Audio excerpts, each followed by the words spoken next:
अब इसके बाद आखिर में एक क्वेश्चन बचा है, ये एजुकेशनल इंस्टीट्यूशन से रिलेटेड है। देखो यहाँ पे सबसे पहली बात, एजुकेशनल इंस्टीट्यूशंस के बारे में थोड़ा एक्सप्लेनेशन दिया हुआ है। Now try to understand, basically club हो, एजुकेशनल इंस्टीट्यूशन हो, स्कूल कॉलेज वगैरह कुछ भी, यूनिवर्सिटी, ये सब जो है ये सब भी नॉट फॉर प्रॉफिट ऑर्गेनाइजेशंस के फॉर्म में कंटिन्यू कर सकते हैं।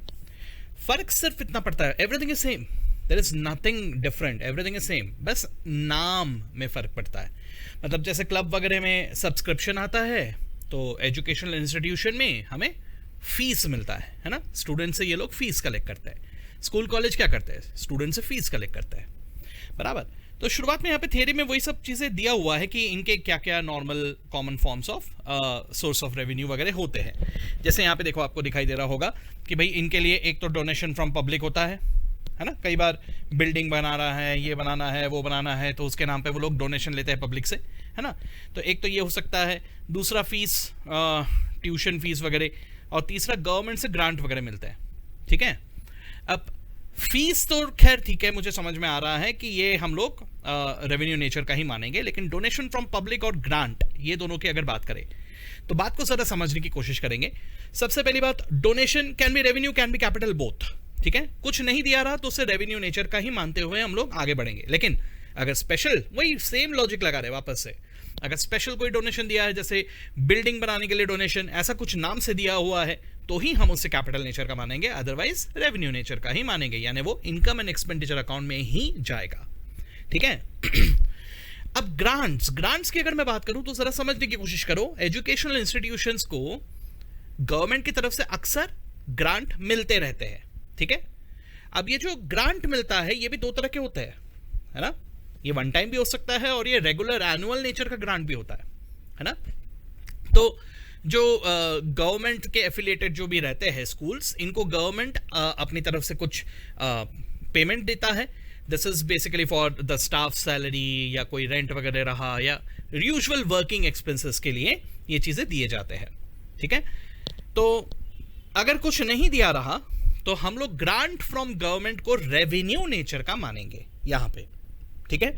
अनलेस एंड अनटिल कोई स्पेशल इंफॉर्मेशन दिख रहा है जिससे समझ में आ रहा है कि it is of capital nature, ठीक है। अच्छा, यहाँ पे ये एक पॉइंट इन्होंने दिया हुआ है, ये क्यों दिया है मुझे नहीं मालूम, लेकिन दिया है, कैपिटेशन ऑफ फीस और admission fees. Now what is this, देखो बात को समझने की कोशिश करो। ऐसा नहीं होता कई बार, जैसे आप लोगों ने भी सुना होगा स्कूल वगैरह में, कई बार एडमिशन करवाना है, पक्का एडमिशन चाहिए, तो फिर आपको ना इतने इतने पैसे देने होंगे, आपके बच्चे का एडमिशन हो जाएगा, लेकिन इतने इतने पैसे देने होंगे। नहीं होता ऐसा कई बार, है ना। तो अगर ऐसा होता तो है, बहुत सारी जगह पे होता है, छुपाओ ना छुपाओ, बोलो ना बोलो, लेकिन होता तो है, ये बात तो तय है, ये बात तो हम सब अच्छी तरह से समझते हैं, ठीक है। बट पॉइंट इज कि इसको यहाँ पे लिखने का कोई सेंस इसलिए नहीं बनता क्योंकि ये इलीगल पैसा है बेसिकली, गेटिंग मी, ये मतलब दिस इज नॉट अलाउड, आप ऐसा ले नहीं सकते, ये रिश्वत जैसा हो गया, गेटिंग मी। तो ये अनअकाउंटेड होता है, अगर ये कोई कलेक्ट करते भी है ना, तो ये लोग बुक्स में दिखाते नहीं है, इसको अनअकाउंटेड रखते हैं, मोस्टली ये कैश में होता है और इसको वो दिखाते नहीं है, शो नहीं करते, ठीक है। तो खैर वही यहाँ पे लिखा है, जस्ट कभी थ्योरी पूछा तो उसके लिए आपको मालूम होना चाहिए, इसलिए पढ़ के रखो उसको। आई डोंट थिंक इसके ऊपर क्वेश्चन पूछेंगे, ठीक है। ओके, उसके अलावा स्कूल वगैरह की बात करें तो लैब एक्सपेंसेस, लाइब्रेरी एक्सपेंसेस, ये सब चीज़ें रहते ही रहते हैं, बराबर। अब इसमें भी आपको समझना होगा कि जैसे फॉर एग्जांपल कई बार बच्चों से एक डिपॉजिट मनी लिया जाता है, और ये डिपॉजिट मनी स्कूल रिटेन करके रखता है, कब तक, जब तक कि बच्चा छोड़ के नहीं जा रहा। जब बच्चा जाएगा स्कूल छोड़ के तो तब ये रिफंड किया जाता है, नहीं होता ऐसा, ठीक है। तो ये सब चीज़ें भी आ सकते हैं, ठीक है। तो अगर ऐसा रहा कि भैया आप अभी 10 साल तक स्कूल में हो, बच्चे से पैसा लिया गया और 10 साल बाद जब ये जाएगा तब उसको लौटा दिया जाएगा, तो ये तो कैपिटल नेचर का हो गया ना, 10 साल के लिए रख रहे हो आप पैसा, गेटिंग मी। तो इंफॉर्मेशन देख के जज करना होगा कि वो रेवेन्यू नेचर का है, कैपिटल नेचर का है, एंड अकॉर्डिंगली हमें उसे लिखना होगा, ठीक है। अच्छा, ये थियरी क्वेश्चन कभी कभी पूछ सकते हैं about use of term fees. अब मुझे डाउट लग रहा है इस पे भी पूछेंगे शायद, क्योंकि क्या है कि ये अकाउंटेंसी से रिलेटेड उतना नहीं है, लेकिन फिर भी एक बार जस्ट 4-5 नाम तो भी याद रखने की कोशिश करना, क्योंकि अगर इसके ऊपर क्वेश्चन आया तो 3, 4 या 5 मार्क के ऊपर नहीं आएगा, तो 3-4 पॉइंट्स भी अगर याद रहेगा बहुत बड़ी बात है। तो टर्म फीस किस काम में आता है भैया? मेडिकल इंस्पेक्शन के काम में आता है, स्कूल मैगजीन के काम में आता है, एग्जामिनेशन के कंडक्ट करने के काम में आता है, वो जो प्रिंटिंग स्टेशनरी का रहता है, ये लाइन से ऐसे ही 3-4 पॉइंट्स भी याद रख लिए काफ़ी है। ठीक है, अच्छा ग्रांट्स में जो बात अभी मैंने कहा रिकरिंग नेचर का है, मतलब अपने डे टू डे खर्चों के लिए है तो रेवेन्यू नेचर का मानेंगे, नहीं है तो फिर कैपिटल नेचर का मानेंगे। ठीक है, ओके। अब आ जाता है इस क्वेश्चन में। ये क्वेश्चन की खासियत यह है कि ये डराने के लिए डाला है ऐसा मुझे लगता है कभी कभी। देखो साइज देखो क्वेश्चन का, यहां से शुरू हुआ, ठीक है, यहां पे चले ही जा रहा है, चले ही जा रहा है, ठीक है, यहां तक है पूरा।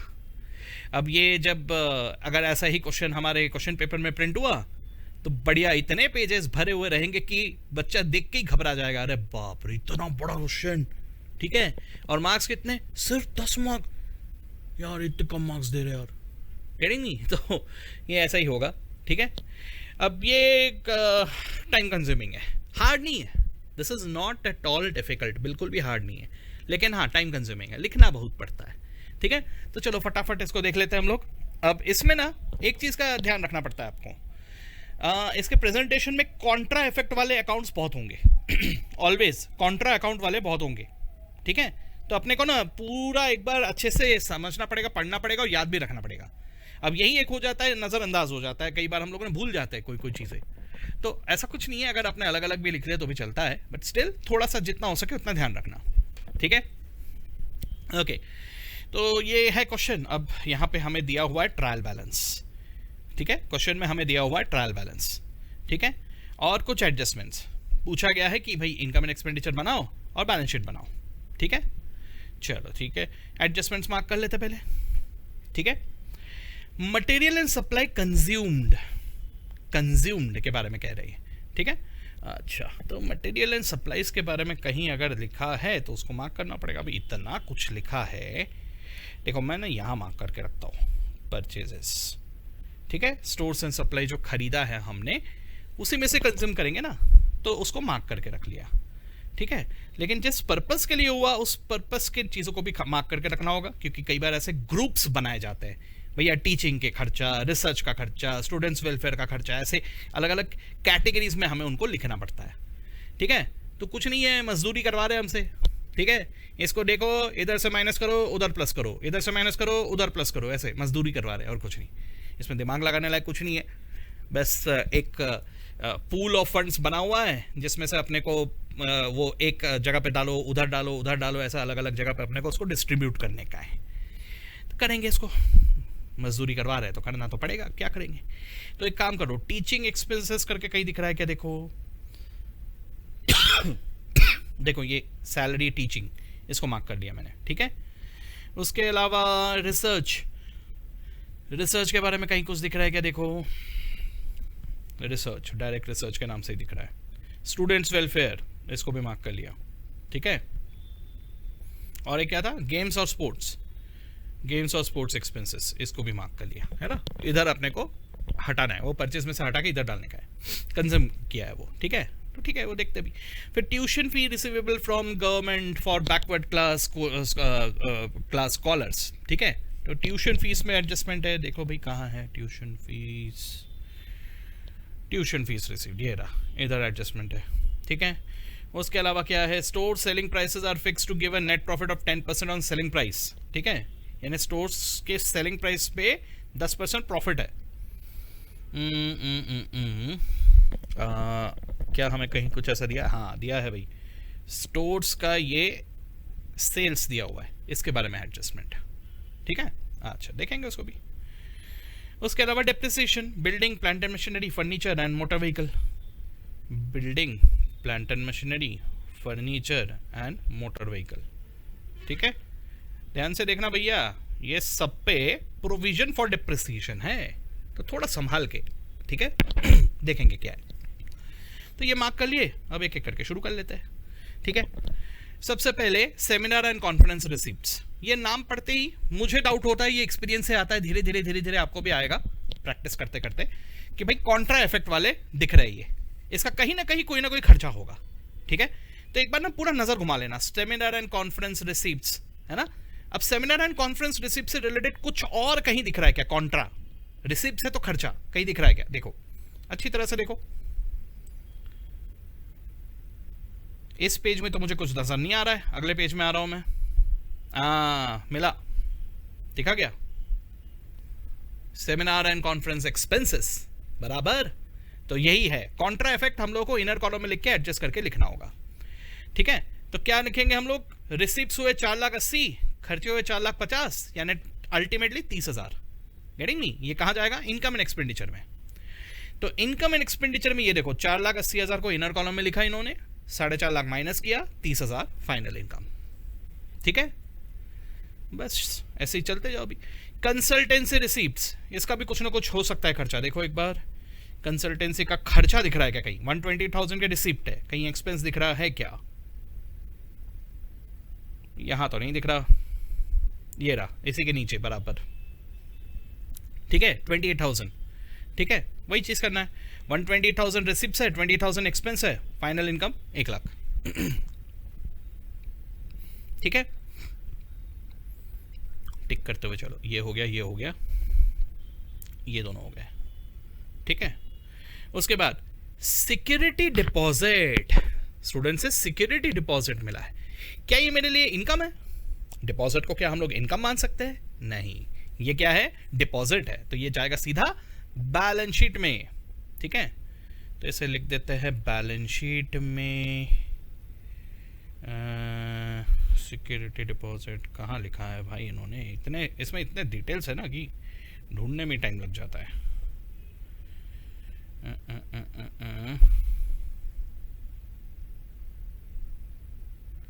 अरे मुझे को तो कुछ ऐसे दिख ही नहीं रहा है, तो फिर क्या इन्होंने? अच्छा ये रहा, ये रहा, ये रहा, ये रहा सिक्योरिटी डिपॉजिट, देखा 150,000। ये सिक्योरिटी डिपॉजिट हम लोगों ने कलेक्ट किया है इनसे, लेकिन इसके बदले में हम लोगों ने अभी तक कुछ दिया नहीं है, तो ये लाइबिलिटी में आएगा। Correct, this is an obligation on us, asset में नहीं आएगा, this is a obligation on us, तो ये लाइबिलिटी में आएगा।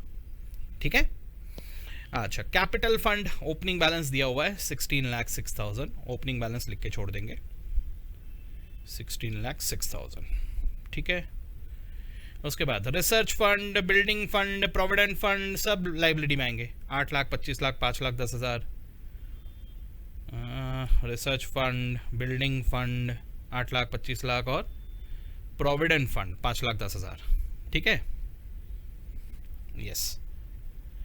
थोड़ा ऊपर नीचे अगर हो गया तो चलेगा, ऐसा घबराना मत। ठीक है, अगर लिखते वक्त आपने कोई चीज़ पहले लिख लिया, मॉड्यूल में तो पहले कुछ और लिखा हुआ है, फर्क नहीं पड़ता, बस सही लिखना ज़रूरी है। उसके अलावा ट्यूशन फीस रिसीव्ड, इसमें एडजस्टमेंट है 8 लाख। ठीक है, वैसे तो ये इनकम में आएगा, लेकिन इसके साथ साथ एडजस्टमेंट क्या दिया है? ये ट्यूशन फीस रिसीवेबल 80,000। तो क्या करना है? रिसीवेबल है भाई, और क्या। तो इनकम एंड एक्सपेंडिचर में मुझे दिखाना है, अच्छा इन्होंने लिखा नहीं वैसा, तो ट्यूशन फीस रिसीव्ड है 8 लाख, रिसीवेबल है 80,000, तो दोनों मिला के 8,80,000। ठीक है, आप लिखते वक्त क्या करना? 8 लाख को इनर कॉलम में लिखना, उसमें ऐड करना 80,000 और फिर लिखना 8,80,000 बराबर। और ये 80,000 रिसीवेबल है, इसलिए बैलेंस शीट के एसेट साइड में भी लिखने चाहिए।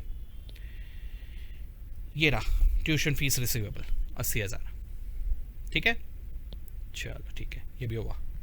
आगे गवर्नमेंट ग्रांट्स, गवर्नमेंट ग्रांट कितना दिख रहा है? 8 लाख। ठीक है, इन एब्सेंस ऑफ इंफॉर्मेशन हम इसे रेवेन्यू नेचर का ही मानते हुए चलेंगे, है ना। 8 लाख ही है ना, कितना है? हाँ 8 लाख। नहीं नहीं नहीं नहीं, ट्यूशन फीस रिसीव्ड 8 लाख था, गवर्नमेंट ग्रांट्स है 5 लाख, सॉरी। ठीक है, तो गवर्नमेंट ग्रांट्स 5 लाख सीधा इनकम एंड एक्सपेंडिचर में, कोई एडजस्टमेंट तो था नहीं, इसलिए सीधा चला गया इनकम एंड एक्सपेंडिचर में। ठीक है, डोनेशन मिला है, कुछ नहीं दिया इन्फॉर्मेशन, कोई एडजस्टमेंट नहीं है, तो सीधा इनकम एंड एक्सपेंडिचर में 50,000, 50,000 इनकम एंड एक्सपेंडिचर में, ये रहा 50,000 नीचे है। ठीक है, उसके अलावा interest and dividend on investment, इसमें भी कोई एडजस्टमेंट नहीं है, सीधा इनकम एंड एक्सपेंडिचर में 185,000, इनकम फ्रॉम इन्वेस्टमेंट 185,000। ठीक है, हॉस्टल रूम रेंट, स्कूल वगैरह में होता नहीं है हॉस्टल रूम्स, तो उसका रेंट कितना है? 175,000, इसमें भी कोई एडजस्टमेंट नहीं है, सीधा income and expenditure 175,000 hostel room rent. ठीक है, देखो हार्ड नहीं है, लेकिन मजदूरी करवा रहा है। ठीक है, और कुछ नहीं। चलो, मेस रिसीप्ट्स, आप मेस, जो भी हॉस्टलाइट्स है सब लोग जानते हैं मेस का खाना खा खा के उन लोगों को कितने तगड़े हो गए, कितना अच्छा खाना मिलता है वहाँ पे, है ना। तो याद आ रहा होगा आपको वो खाना, अभी तो आप लोग मिस कर रहे होंगे, है ना, काफ़ी टाइम से मेस का खाना नहीं खाया, राइट। तो जो भी हो, तो वो खाना वहाँ से नेट रिसिप्ट ही दे दिया सीधा, खर्चे वगैरह माइनस करके सीधा 2 लाख। सो सीधा लिख देते ऐसे 2 लाख रुपए मेस रिसिप्ट्स, ठीक है, ये भी हो गया। फिर कॉलेज स्टोर्स, इसमें एडजस्टमेंट है, इसको ज़रा आराम से देखते हैं, ठीक है।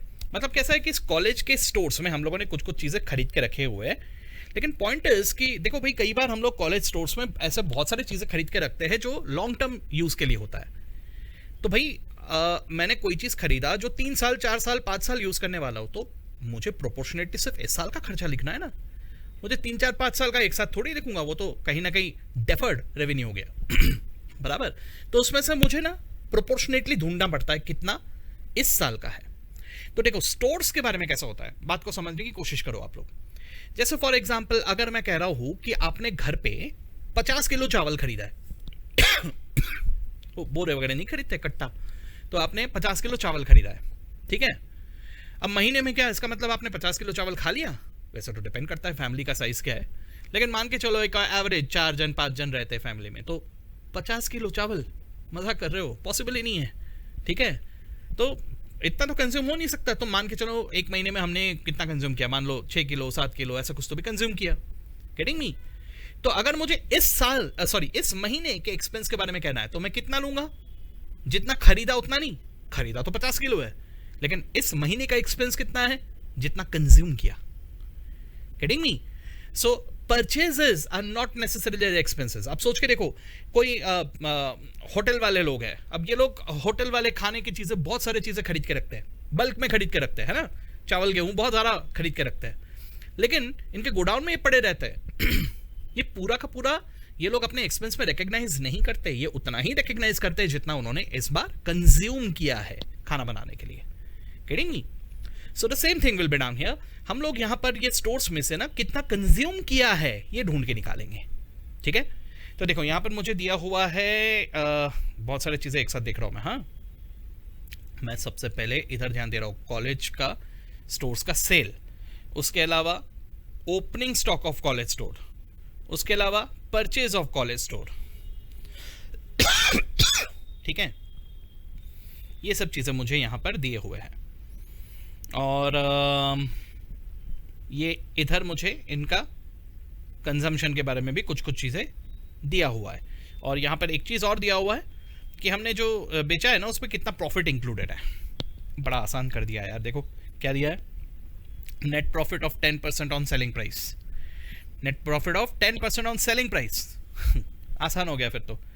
ये कितना है, सेल वैल्यू 7.5 लाख, तो इस पे प्रॉफिट कितना है, सेलिंग प्राइस का ही 10% है ना, तो सीधा सीधा 10% ऑफ 7.5 लाख यानी 75,000 प्रॉफिट है, ठीक है। तो भाई मुझे बताओ 7.5 लाख का सेल वैल्यू है जिसमें 75,000 प्रॉफिट है, तो कॉस्ट कितना है कितने कॉस्ट के गुड्स हमने बेचे, 675,000। अब इन्वेंट्री वाला लॉजिक लगाना है आपने को यहाँ पे, ठीक है। चलो यहाँ पे मैं इनका वर्किंग नोट दिखा देता हूँ आपको, बनाया तो होगा ज़रूर, बनाया क्या, हाँ बनाया, देखो opening stock 3 lakh plus purchases 8 lakh, available है 11 लाख, टोटल अवेलेबल है 11 लाख, जिसमें से 6,75,000 के स्टोर्स बेच दिए, ठीक है, इतने के सामान बेच दिए, और कुछ कंज्यूम कर लिए। कितना कंज्यूम कर लिया, कंज्यूम जो किया है ना वो यहां पे दिया हुआ था, अरे पलट भाई, हाँ कंज्यूम जो किया था टीचिंग के लिए 50,000, रिसर्च के लिए 1.5 लाख, स्टूडेंट वेलफेयर के लिए 75,000 और गेम्स और स्पोर्ट्स के लिए 25,000। सबका टोटल देख लो कितना है, 50 plus 1.5 lakh 2 lakh plus 75 plus 20 कितना हुआ, 3 लाख बराबर। तो 3 लाख कंज्यूम कर लिए, तो ये 3 लाख कंज्यूम कर लिए, तो इतना अल्टीमेटली माइनस करके ये बचा मेरा स्टॉक, बराबर।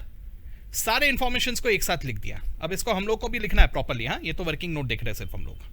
मेरे इनकम एंड एक्सपेंडिचर में कितना जाएगा, मेरे इनकम एंड एक्सपेंडिचर में जाएगा ये 9,75,000, ये जितना कंज्यूम हुआ है, ठीक है। सर कंज्यूम तो सिर्फ 3 लाख हुआ है, वो 6,75,000 को भी लिखेंगे का 6,75,000 नहीं लिखेंगे, उसका प्रॉफिट लिखेंगे, ठीक है। या ऑल्टरनेटिवली ऐसा भी कर सकते हैं कि 675,000 को डेबिट पे लिखो और 7.5 लाख को क्रेडिट पे लिखो, है ना।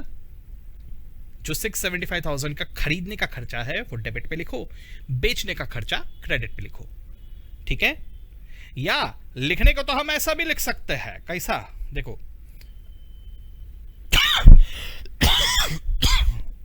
सॉरी 3 लाख रुपए डेबिट किया, 8 लाख रुपए डेबिट किया, ओपनिंग स्टॉक और परचेजेस, ठीक है। सेल्स को क्रेडिट कर दो फिर 7.5 लाख, ठीक है। अच्छा, इसके अलावा जो हमारा स्टॉक है उसको भी क्रेडिट कर दो, ठीक है। उसको भी कितना क्रेडिट कर देंगे, 125,000, 125,000, गेटिंग मी। तो इस तरह से भी हम लोग यहां पे बैलेंसिंग फिगर के फॉर्म में इसे ढूंढ के निकाल सकते हैं। देखो कितना आ रहा है बैलेंसिंग फिगर, देखो 11 lakh minus 750,000 minus 125,000, what is the balancing figure, 225,000, ठीक है। अब ये 225,000 क्या है, जरा आराम से देखो, 3 लाख रुपए के कंजम्पशन है जो कि दिया हुआ था एक्चुअली हमें, ठीक है, कंजम्पशन। और क्योंकि ये ऐसा है, देखो नॉर्मली स्पीकिंग आप बोलोगे सर ग्रॉस प्रॉफिट क्यों नहीं निकाल रहे, अरे भाई एक मिनट, यहां पर ना दो चीजें मिक्स है। यहाँ जो स्टोर्स है ना, ये हम लोग कंज्यूम भी कर रहे हैं और हम लोग बेच भी रहे हैं, दोनों हो रहा है, तो इसलिए मैंने यहाँ पे बैलेंसिंग फिगर निकाला है। तो 3 लाख रुपए कंज्यूम हुए हैं और 75,000 का ग्रॉस प्रॉफिट हुआ है, getting me. Consumption is debit, profit is credit, दोनों काट के 2,25,000 आया। अब उसके बारे में मत सोचो, खाम का कंफ्यूज हो जाओगे, ये सब छोड़ो अभी, ठीक है। बेसिकली मुझे क्या करना है, आराम से धीरे धीरे हौले हौले देखो, मुझे क्या करना है, मुझे यहां पर सबसे पहले 75,000 के प्रॉफिट को लिखना है, ठीक है। देखो यहां पे 75,000 का प्रॉफिट ये रहा, ठीक है। उसके अलावा कंजम्पशन लिखना है, कंजम्पशन 3 लाख के नहीं, उसका ब्रेकअप लिखना है ना। टीचिंग के लिए 50,000 का कंजम्पशन है, तो टीचिंग के लिए देखो कहीं तो भी दिख रहा होगा आपको, हाँ, मटेरियल एंड सप्लाई कंज्यूम्ड दिखा ये यहाँ पे, टीचिंग के लिए 50,000, रिसर्च के लिए 1.5 लाख, और बाकी का ना कहीं और लिखा होगा, ये देखो स्टूडेंट्स वेलफेयर अलग से लिखा है, यहाँ पे मटेरियल लिखा है 75,000, और उसके अलावा गेम्स एंड स्पोर्ट्स का भी कहीं तो भी लिखा होगा, हाँ ये यहाँ पे ऊपर है, स्पोर्ट्स ऑफ गेम्स है ना, स्पोर्ट्स एंड गेम्स, उस पर ये देखो मटेरियल 25,000, ठीक है। ये देखना आसान है, लिखने में बहुत प्रॉब्लम जाता है, मैं समझ सकता हूँ ये बात को, क्योंकि वही है, इस क्वेश्चन में यही एक डिफिकल्ट है, इतना सारा डेटा है, इतना सारा डेटा है, भर भर के डेटा दे दिया कि इसमें कंफ्यूजन लिखते वक्त आना ही आना है, दैट्स वेरी नॉर्मल। और इसमें लिखते वक्त थोड़ा बहुत ऊपर नीचे या कोई जो भी भूल गया, ये होता है, ठीक है। बस प्रैक्टिस करना पड़ेगा इसको, आप लोग फिर से एक बार ईमानदारी से एक बार बिना देखे प्रैक्टिस करने की कोशिश करो, ये करना ही पड़ेगा आपको, ठीक है, ऑप्शन तो है नहीं ठीक है। और 125,000 का स्टॉक मुझे दिखाना होगा बैलेंस शीट में, बैलेंस शीट में 125,000 का स्टॉक कहाँ है भाई, ये रहा स्टॉक 125,000, ठीक है। चलो भैया, ये सब चीज़ों को हम लोगों ने एडजस्ट कर लिया यहाँ पर, ये भी हो गया, ये भी हो गया। अब आउटस्टैंडिंग एक्सपेंसेस 2,25,000, खर्चों के बारे में कुछ तो होगा कहीं ना कहीं, उसके बारे में एडजस्ट करना होगा हमें। आउटस्टैंडिंग एक्सपेंस मतलब एक्सपेंस में तो एडजस्ट हो चुका है, अगर ये ट्रायल बैलेंस पे दिख रहा है तो सीधा बैलेंस शीट के लाइबिलिटी में जाएगा ये, ठीक है। तो मैं बैलेंस शीट के लाइबिलिटी साइड में लिख देता हूँ, कहाँ है बैलेंस शीट, ये रहा, हाँ, आउटस्टैंडिंग एक्सपेंसेस 2,25,000 सीधा, ठीक है। ये भी होगा। उसके बाद सैलरी, टीचिंग, रिसर्च, ये दोनों 8.5 लाख और 1,20,000 एज इट इज यहाँ पर 8.5 लाख और 1,20,000, ठीक है। उसके अलावा स्कॉलरशिप के 80,000, स्टूडेंट्स वेलफेयर एक्सपेंस 38,000 सीधा इनकम एंड एक्सपेंडिचर में, स्कॉलरशिप के 80,000, स्टूडेंट्स वेलफेयर एक्सपेंसेस 38,000, ठीक है। रिपेयर्स एंड मेंटेनेंस 1,12,000, कोई एडजस्टमेंट नहीं है, सीधा एक्सपेंडिचर 1,12,000, है ना। गेम्स एंड स्पोर्ट्स एक्सपेंसेस इसका एडजस्टमेंट हम लोग देख चुके हैं सीधा एक्सपेंस का एंट्री किया अब यहाँ पे, ओके, ये भी हो गया। मिसलेनियस एक्सपेंसेस डेबिट में 65,000, ठीक है। रिसर्च फंड इन्वेस्टमेंट, ये इन्वेस्टमेंट जाएगा सीधा बैलेंस शीट में, ठीक है। तो बैलेंस शीट में रिसर्च फंड इन्वेस्टमेंट दिख रहा होगा, ये रहा, ठीक है। 8 लाख रुपए। Other investment, provident fund investment सब बैलेंस शीट में, 18.5 लाख, 5 लाख 10 सब बैलेंस शीट में। इन्वेस्टमेंट है ना, 18.5 लाख, 5 लाख 10 सारे इन्वेस्टमेंट्स बैलेंस शीट में। उसके अलावा land, building, plant and machinery, furniture and fittings, motor vehicle, since there is a provision for depreciation, इसलिए these will appear at cost in my balance sheet. ठीक है, सारे के सारे बैलेंस शीट में आएंगे। ठीक है, कॉस्ट को देखो यहाँ पे लिखा है इन्होंने 16 लाख, 8.5 लाख, ये सारे कॉस्ट लिखे हैं। Furniture and fittings cost, motor vehicle cost, ठीक है, सारे के सारे कॉस्ट। और इनका डेप्रिसिएशन अलग से देखो, ये प्रोविजन फॉर डेप्रिसिएशन का ओपनिंग बैलेंस है 4 लाख 80, 5 लाख 10, 3 लाख 36। मोटर व्हीकल शायद इसी साल खरीदा है इसलिए उसका ओपनिंग बैलेंस दिख नहीं रहा। ठीक है, तो जो भी डेप्रिसिएशन चार्ज होगा that will get added to provision for depreciation. अब डेप्रिसिएशन याद है I hope, depreciation account debit to provision for depreciation, बराबर, तो ये जुड़ जाएगा हमारे प्रोविजन फॉर डेप्रिसिएशन में।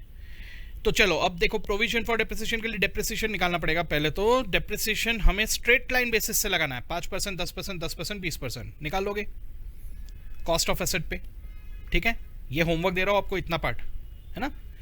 अब यहां देखो एडजस्टमेंट में ये ओपनिंग बैलेंसेस है डेप्रिसिएशन के, इसमें अभी जो आप डेप्रिसिएशन निकालोगे वो ये ऐड हो जाएंगे, तो हेंस मेरा प्रोविजन का बैलेंस ये हो जाएगा। This is the amount that will be deducted from your balance sheet assets. ये देखो यहाँ पे ये जो माइनस किया है ना 560, 595, that is basically the balance of provision for depreciation. जब भी आप प्रोविजन फॉर डेप्रिसिएशन मेंटेन करते हो, WDV कैसे मिलता है? Cost minus the accumulated depreciation. So accumulated depreciation appear करता है प्रोविजन फॉर डेप्रिसिएशन अकाउंट में।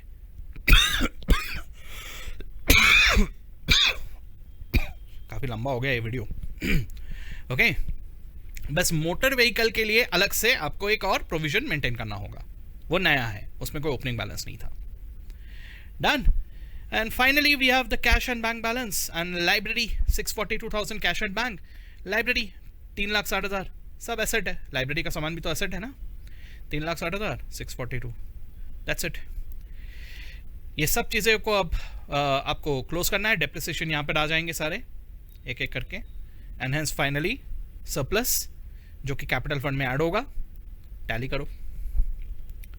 ओके, एक बार तो कम से कम एक बार, शायद एक से ज़्यादा बार अगर टाइम मिल पाए तो कम से कम एक बार आपको इसको अच्छी तरह से सॉल्व करना है। ठीक है, मज़ा आया?